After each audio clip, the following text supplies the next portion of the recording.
Okay, day 32. Magbubungkal tayo ng ano ron, additional septic. Ito si Foreman, bayaw ka yan.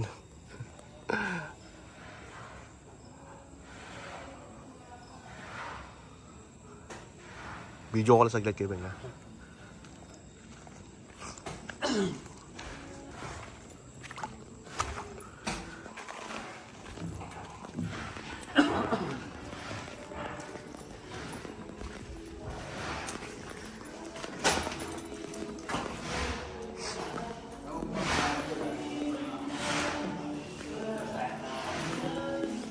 So walang changes tong mga to.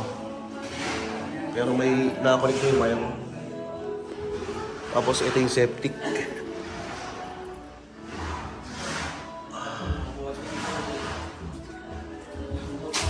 May dalawang malaking bato.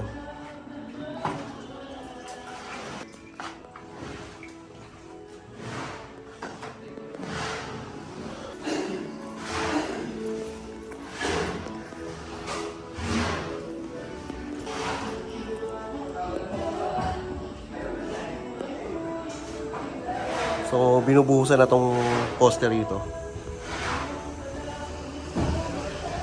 Okay, buhos na ata siya. Ay, may talsik ng semento eh.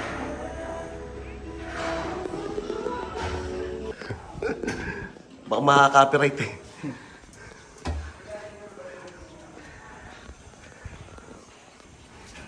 Ito, may buhos na tunog. Kaya na nito. Dito.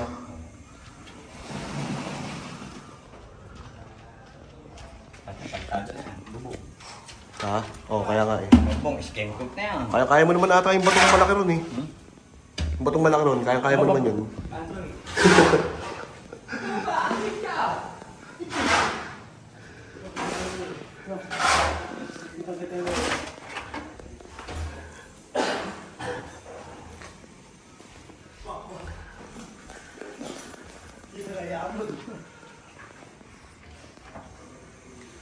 Ukaan mo na yun o ukaan mo pa lang?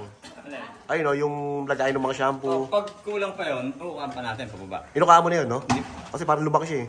Hindi ba? Ay, hindi pa ba? Hindi pa yung dati. Kasi pa rin yan. Oo. Parang lumaki, tumaas. Yun na yun. Wala pa natin dyan. Sabi na eh, Karen, malaki na yung body sa inyo. Oo, O hindi mo pa natin. kalahati pa. Ay, pataas. Eh may kahoy ah, tatanggalin na lang yun. Hindi pa siya suporta? Oo, tatanggalin talaga yun. Ah.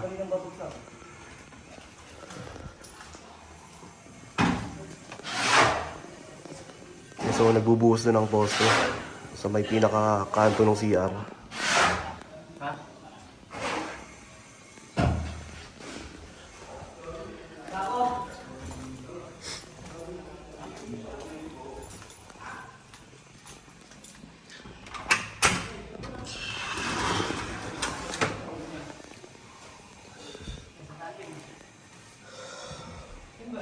Ito saka na ito babakbakin kapag napalitadahan itong gilid.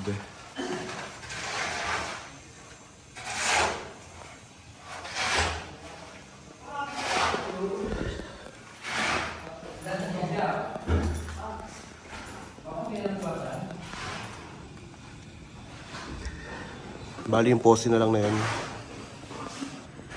Ayan, bubusan din yan. Saka to. Ay, ito pa pala.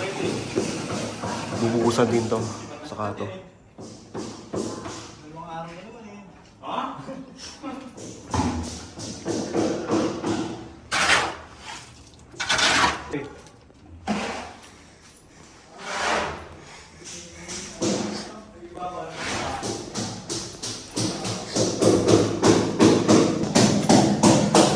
So, itong CR ayos din namin to.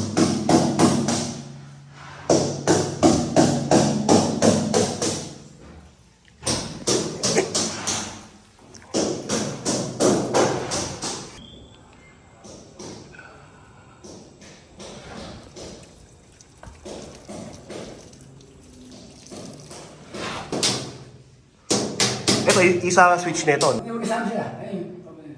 Pag yung fan mo na dito. So kapag binuksan to, bubuksan dito. Hindi siya sabay. Itong, Ito tsaka yung gusto. okay. Kasabay siya para. Pero switch siya dito sa, Sarap dun. sa loob doon. Okay.